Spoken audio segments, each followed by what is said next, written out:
Innal hamdalillah nahmaduhu wa nasta'inuhu wa nastaghfiruh wa na'udzu billahi min syururi anfusina wa min sayyiati a'malina man yahdihillahu fala mudhillalah wa man yudlil fala hadiyalah. Asyhadu an la ilaha illallah wahdahu la syarikalah wa asyhadu anna Muhammadan abduhu wa rasuluhu alladzi la nabiyya ba'da amma ba'du.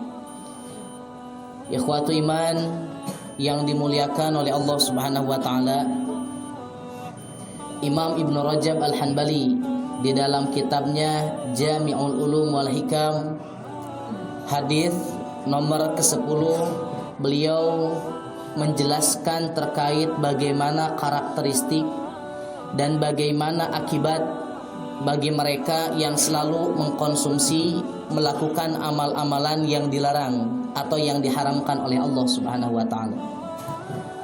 Hadis ini diterima dari sahabat Abu Hurairah. Qala, ia berkata, qala Rasulullah sallallahu alaihi wasallam, innallaha ta'ala thayyibun la yaqbalu illa thayyiban wa innallaha ta'ala amaral mu'minina bima amara bihil mursalin. Faqala ta'ala, a'udzu billahi minasyaitonir rajim, ya ayyuhar rusul kulu min thayyibati wa'malus sholihan. Wa qala ta'ala, ya ayyuhalladzina amanu kulu min thayyibati ma razaqnakum washkuru lillahi in kuntum iyyahu ta'budun. Thumma dzakara ar-rajula yutilu safara asy'atha adbara yamuddu yadayhi ila sama, ya rabbi wa mat'amuhu haramun wa mashrabuhu haramun wa malbasuhu haramun wa ghudiya bil harami fa anna yustajabu lidzalika, rawahu Muslimun. Ikhwatu iman yang dimuliakan oleh Allah Subhanahu wa taala,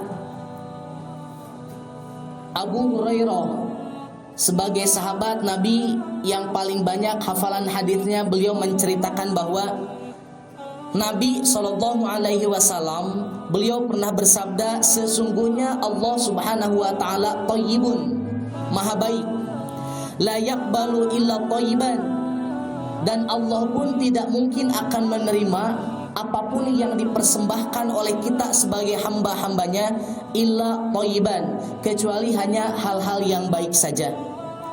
Wa anna Allah ta'ala, dan Allah Subhanahu wa ta'ala pun amaral mu'minina, beliau telah memerintahkan al-mu'minin, orang-orang yang beriman, bima amara bihil mursalin, dengan apa-apa yang Allah pun memerintahkan kepada para rasulnya. Dalam hadis ini secara tegas Allah Subhanahu wa taala ingin menyebutkan apa yang Allah perintahkan dengan apa yang Allah perintahkan kepada para rasul, dengan apa yang Allah perintahkan kepada kita sebagai umatnya, tidak ada perbedaan.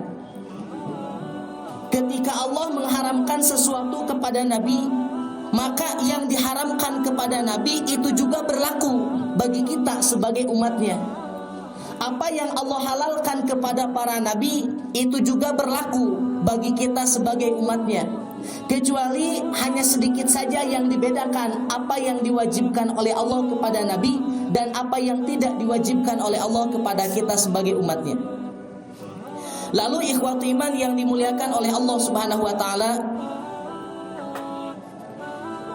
ketika Nabi sallallahu alaihi wasallam memerintahkan kepada umatnya untuk berpegang dengan apa yang telah disampaikan oleh beliau, bahwa Allah tidak mungkin akan menerima kecuali hal-hal yang baik saja, dan seperti itu jugalah yang telah Allah perintahkan kepada para nabinya. Lalu kemudian Nabi membacakan satu ayat, yang ayat ini menjadi kaidah bagi kita sebagai umat Nabi SAW dalam bertindak, berperilaku, bahkan mengkonsumsi makanan-makanan. Nabi mencantumkan satu ayat, a'udzubillahi minasyaitonir rajim, ya ayyuhar rusul, wahai para rasul. Dalam ayat ini Allah menggunakan bentuk jamak, dalam artian diwajibkan bukan hanya kepada Nabi Muhammad saja, tetapi seluruh rasul yang telah Allah turunkan dan diutus kepada umatnya, ini terkena kewajiban yang disampaikan oleh Allah. Apa yang diwajibkan oleh Allah kepada para rasul? Kulu minat thayyibati, makanlah oleh kalian at-thayyibati, segala jenis makanan, selama makanan itu at-thayyibat, baik-baik saja. Wa'malu sholihan, dan dibarengi dengan memakan yang baik. Wa'malu sholihan, beramalah dengan amal-amal yang soleh. Lalu kemudian Nabi SAW mencantumkan ayat yang kedua yang masih berkaitan dengan kewajiban kita ketika mengkonsumsi sesuatu. Ya ayyuhalladzina amanu, wahai orang-orang yang beriman, kulu minat thayyibati, makanlah oleh kalian dari makanan-makanan yang baik-baik saja. Ma razaqnakum, terkait apa saja yang telah kami rizkikan kepada kalian. Washkuru lillahi, dan bersyukur dengan apa yang telah Allah berikan. In kuntum iyyahu ta'budun, jika kalian benar-benar menjadi hamba-hamba Allah Subhanahu wa taala. Dalam kedua ayat ini, ikhwatu iman yang dimuliakan oleh Allah Subhanahu wa taala, menjadi penegasan bahwa apa yang Allah perintahkan kepada para rasul, ini juga Allah perintahkan kepada umatnya, kepada kita sebagai manusia biasa. Dalam ayat yang pertama Allah menyebutkan ya ayyuhar rasul kulu minat thayyibat, wahai para rasul, makanlah dari makanan-makanan yang baik. Khitab dalam ayat ini adalah para rasul. Berarti ketika khitab dalam ini adalah para rasul, berarti orang-orang yang telah diberikan beban oleh Allah Subhanahu wa taala untuk menyampaikan risalahnya, dari mulai rasul pertama Nabi Nuh alaihissalam sampai Nabi Muhammad sallallahu alaihi wasallam. Lalu pada ayat yang kedua, khitabnya Allah balikan. Yang pertama Allah perintahkan kepada para rasul, sedangkan pada ayat yang kedua Allah perintahkan kepada orang-orang yang beriman. Ya ayyuhalladzina amanu, wahai orang-orang yang beriman, kulu minat thayyibati, makanlah oleh kalian apa-apa yang baik dari apa yang telah kami rizkikan kepada kalian. Dua ayat ini menjadi penegasan bahwa tidak ada perbedaan dalam hal urusan syariah, tidak ada perbedaan dalam hal urusan muamalah, tidak ada perbedaan dalam urusan ibadah antara nabi, antara rasul dengan kita sebagai umat-umatnya. Ikhwatu iman yang dimuliakan oleh Allah Subhanahu wa taala, dalam hadis ini Nabi SAW menyebutkan bahwa Allah itu memiliki sifat at-thayyib, baik. Karena Allah memiliki sifat at-thayyib, karena Allah memiliki sifat segala kebaikan ada pada dirinya, la yaqbalu illa thayyiban, maka Allah tidak mungkin akan menerima illa thayyiban, kecuali apa-apa yang baik-baik saja. Ikhwatu iman yang dimuliakan oleh Allah Subhanahu wa taala, Imam Ibnu Rajab Al-Hanbali di dalam kitabnya Jami'ul Ulum wal Hikam, beliau menyampaikan bahwa karena ayat yang disampaikan oleh Nabi untuk melengkapi hadis ini adalah ayat-ayat yang berkaitan dengan makanan, maka yang lebih disoroti oleh Ibnu Rajab Al-Hanbali adalah urusan makanan. Allah itu adalah sang maha kebaikan, Allah itu adalah zat yang maha baik, maka segala sesuatu yang dimakan oleh kita, segala sesuatu yang diberikan oleh kita sebagai bentuk persembahan kepada Allah Subhanahu wa taala, dalam hal ini urusan harta, urusan makanan, maka tidak mungkin akan Allah terima kecuali harta tersebut dihasilkan dari yang halal-halal. Begitu juga makanan yang akan diterima oleh Allah Subhanahu wa taala selama makanan itu terambil dari makanan yang halal-halal. Apalagi Imam Ibnu Rajab lebih menegaskan bahwa wal muradu annahu ta'ala, yang dimaksud dengan redaksi hadis tadi disampaikan bahwa la yaqbalu minas shadaqat Allah tidak akan pernah menerima sodakoh illa makana thayyiban, kecuali sodakoh itu yang memang benar-benar dihasilkan oleh orang yang bersodakoh dari jalan yang baik, wa halalan, dan begitu juga dari harta yang halal. Dengan adanya penjelasan ini maka Imam Ibnu Rajab ingin menegaskan, seandainya ada orang yang mendapatkan harta jutaan rupiah, puluhan juta, ratusan juta, miliaran, bahkan triliunan, lalu kemudian ia bersedekah, padahal uang yang dihasilkan dari hasil mencuri, uang yang dihasilkan dari hasil merampok, makanan yang dihasilkan dari mencuri milik orang lain, maka sampai kapanpun selama kita bersedekah memberikan dengan sesuatu yang dihasilkan dari barang, makanan dan harta yang haram, mustahil akan Allah Subhanahu wa taala terima. Ikhwatu iman yang dimuliakan oleh Allah Subhanahu wa taala. Lalu kemudian Imam Ibnu Rajab Al-Hanbali beliau menjelaskan, yang dimaksud dengan illa thayyiban yang akan diterima oleh Allah Subhanahu wa taala dari hal-hal yang baik mencakup beberapa aspek. Pertama, annahu yadkhulu fi dzalikal aqwal. Allah Subhanahu wa taala akan menerima ucapan sebagai ibadah, ucapan sebagai kebaikan, selama ucapan itu dihasilkan dari ucapan-ucapan yang mengandung kebaikan. Nasihat yang diberikan, selama nasihat itu dengan tujuan untuk menjadikan orang yang dinasihati lebih baik, bukan ucapan yang dihasilkan dengan tujuan untuk menyombongkan diri, maka ucapan yang dihasilkan karena dengan tujuan kebaikan itulah yang akan diterima oleh Allah Subhanahu wa taala. Wal a'mal wal i'tiqad, termasuk amal-amalan apapun yang dilakukan oleh kita selama dalam urusan kebaikan, akidah yang dilakukan oleh kita, yang diyakini oleh kita selama sesuai dengan jalur yang telah disampaikan oleh Nabi SAW dan mengandung kebaikan, itulah yang akan diterima oleh Allah Subhanahu wa taala.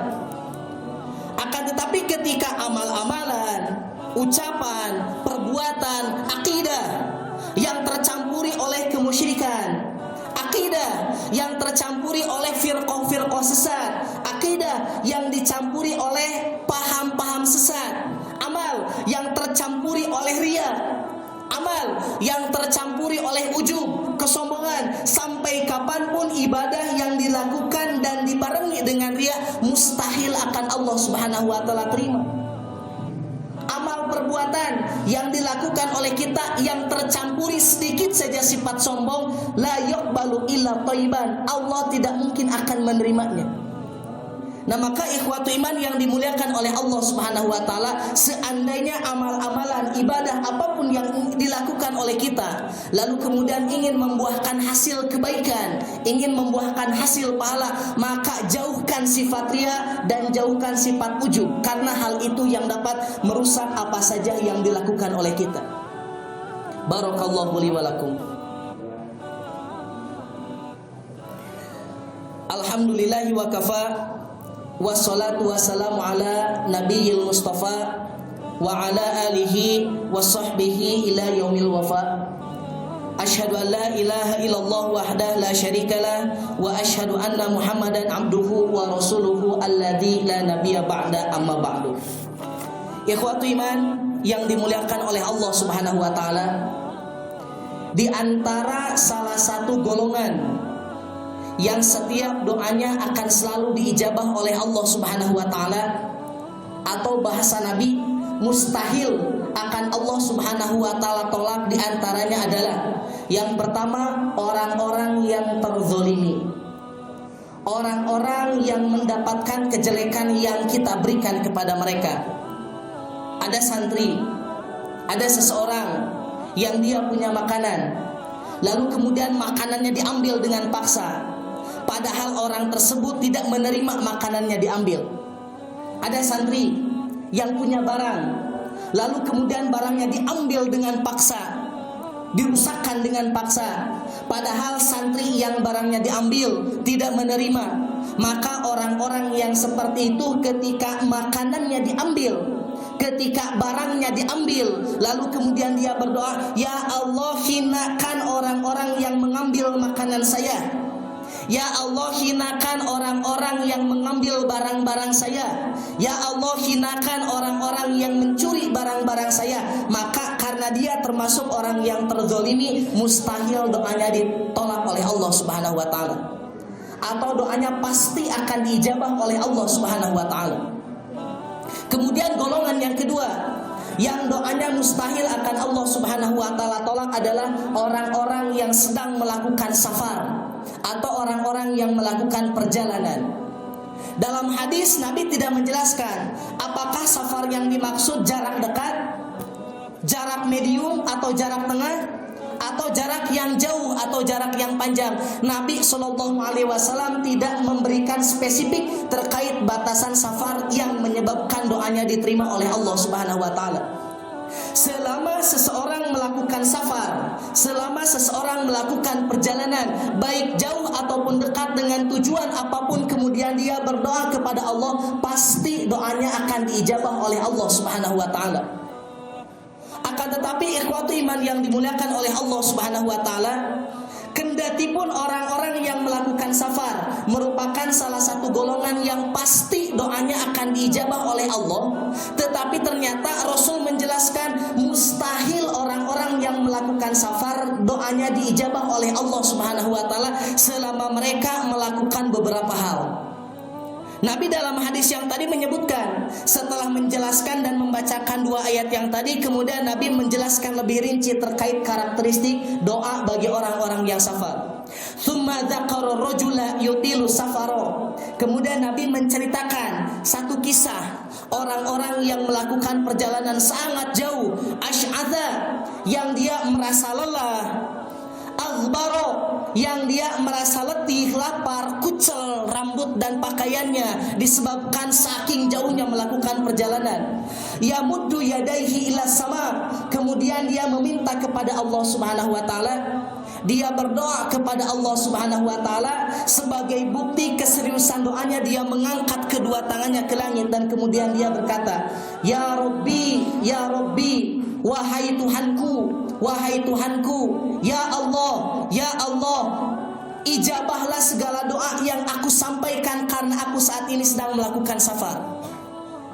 Lalu kemudian Rasulullah SAW menjelaskan, walaupun dia melakukan safar dan termasuk kategori orang yang doanya pasti dijabah, Nabi menyampaikan, wa mat'amuhu haramun, makanan yang terbiasa dia makan walaupun ketika melakukan safar atau tidak melakukan safar adalah makanan yang haram. Yang pertama, wa mashrabuhu haramun, minuman yang dia minum dalam kesehariannya, baik ketika dia berusaha dengan pekerjaan yang haram, membeli minuman yang haram, atau ketika orang lain memiliki minuman lalu dia curi minumannya, dia ambil minumannya lalu kemudian dia minum, itu termasuk kategori haram.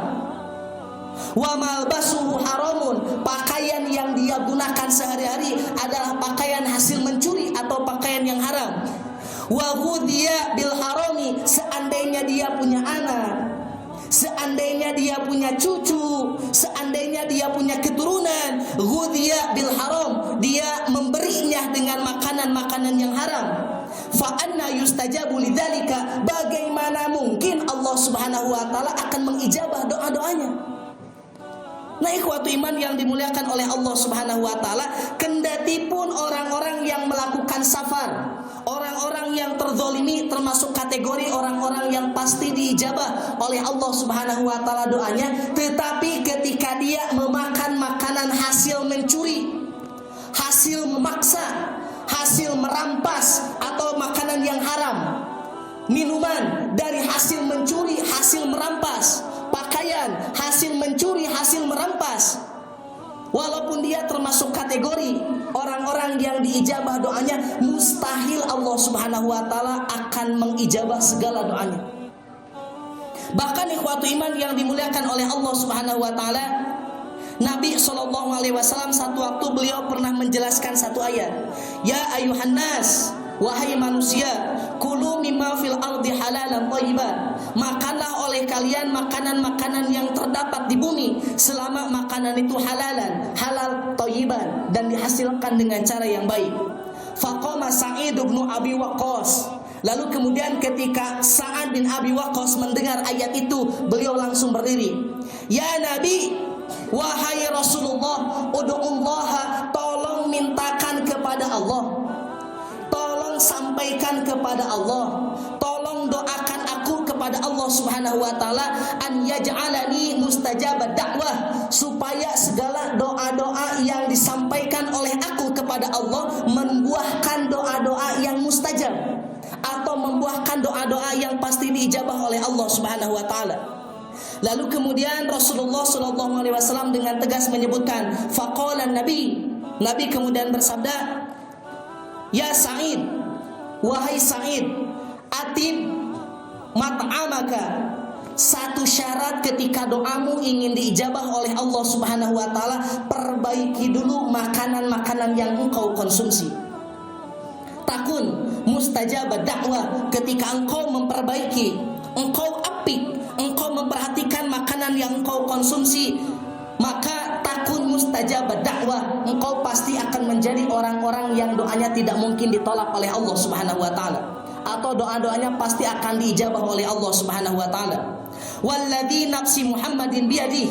Kemudian Nabi menyampaikan, demi jiwa Muhammad yang ada pada tangan Allah Subhanahu wa taala, innal abda, sesungguhnya jika ada seorang hamba, la yakdzafal luqmatal harama, ketika dia memasukkan sesuap nasi, memasukkan sesuap makanan, memasukkan konsumsi ke dalam mulutnya, fi jawfihi, lalu kemudian sampai ke tenggorokannya, ma yataqabbalullahu minhu amalan arba'ina yauman, kemudian dia melakukan amal kebaikan selama 40 hari, Allah Subhanahu wa taala tidak akan pernah menerima amal-amalan yang dia lakukan.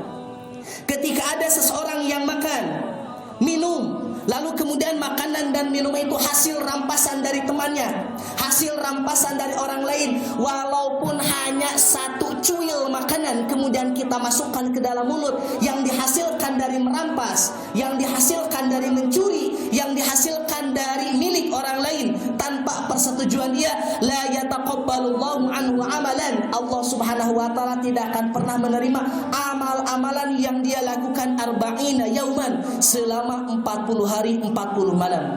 Na'udzubillah min dzalik. Maka ikhwatul iman yang dimuliakan oleh Allah Subhanahu wa taala, dalam penjelasan yang disampaikan oleh Imam Ibnu Rajab ini menjadi dalil bahwa salah satu penyebab kenapa doa kita tidak diijabah, dan salah satu penyebab mustahil doa kita diijabah adalah ketika mengkonsumsi makanan dan minuman yang diharamkan oleh Allah Subhanahu wa taala. Sedangkan bagi kita yang nanti akan memiliki keturunan, nanti akan memiliki anak, bahkan cucu, maksimalkan usaha yang sedang digeluti, sebab sedikit saja makanan dan minuman yang diharamkan masuk ke dalam anak cucu kita, maka mereka akan menjadi orang-orang yang mustahil doanya diijabah oleh Allah Subhanahu wa taala. Barakallahu li wa lakum. Rabbana hab lana min azwajina wa dzurriyyatina qurrata a'yun waj'alna lil muttaqina imama. Rabbana atina fid dunya hasanah wa fil akhirati hasanah wa qina adzabannar. Assalamualaikum warahmatullahi wabarakatuh.